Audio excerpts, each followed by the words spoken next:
एक समय की बात है। राज्य में एक प्रतापी राजा राज करता था।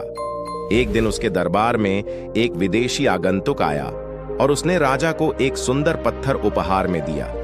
राजा वह पत्थर देख बहुत प्रसन्न हुआ। उसने उस पत्थर से भगवान विष्णु की प्रतिमा का निर्माण कर उसे राज्य के मंदिर में स्थापित करने का निर्णय लिया और प्रतिमा निर्माण का कार्य राज्य के महामंत्री को सौंप दिया। महामंत्री गांव के सर्वश्रेष्ठ मूर्तिकार के पास गया और उसे वह पत्थर देते हुए बोला, महाराज, मंदिर में भगवान विष्णु की प्रतिमा स्थापित करना चाहते हैं। 7 दिवस के भीतर इस पत्थर से भगवान विष्णु की प्रतिमा तैयार कर राजमहल पहुंचा देना। इसके लिए तुम्हें 50 स्वर्ण मुद्राएं दी जाएंगी। 50 स्वर्ण मुद्राओं की बात सुनकर मूर्तिकार खुश हो गया और महामंत्री के जाने के उपरांत प्रतिमा का निर्माण कार्य प्रारंभ करने के उद्देश्य से अपने औजार निकाल लिए। अपने औजारों में से उसने एक हथौड़ा लिया और पत्थर तोड़ने के लिए उस पर हथौड़े से वार करने लगा, किंतु पत्थर जस का तस रहा। मूर्तिकार ने हथौड़े के कई वार पत्थर पर किए, किंतु पत्थर नहीं टूटा।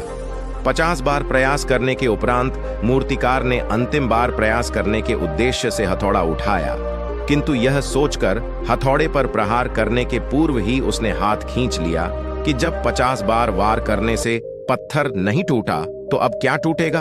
वह पत्थर लेकर वापस महामंत्री के पास गया और उसे यह कह वापस कर आया कि इस पत्थर को तोड़ना नामुमकिन है, इसलिए इससे भगवान विष्णु की प्रतिमा नहीं बन सकती।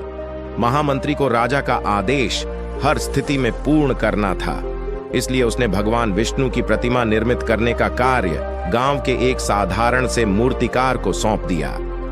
पत्थर लेकर मूर्तिकार ने महामंत्री के सामने ही उस पर हथौड़े से प्रहार किया और वह पत्थर एक बार में ही टूट गया। पत्थर टूटने के बाद मूर्तिकार प्रतिमा बनाने में जुट गया।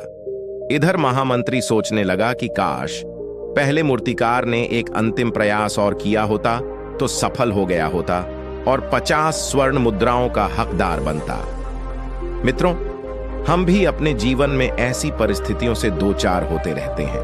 कई बार किसी कार्य को करने के पूर्व या किसी समस्या के सामने आने पर उसका निराकरण करने के पूर्व ही हमारा आत्मविश्वास डगमगा जाता है और हम प्रयास किए बिना ही हार मान लेते हैं।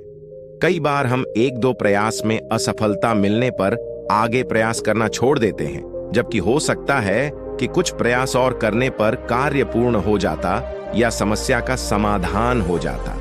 यदि जीवन में सफलता प्राप्त करनी है तो बार बार असफल होने पर भी तब तक प्रयास करना नहीं छोड़ना चाहिए जब तक सफलता नहीं मिल जाती। क्या पता जिस प्रयास को करने के पूर्व हम हाथ खींच लें वही हमारा अंतिम प्रयास हो और उसमें हमें कामयाबी प्राप्त हो जाए। धन्यवाद।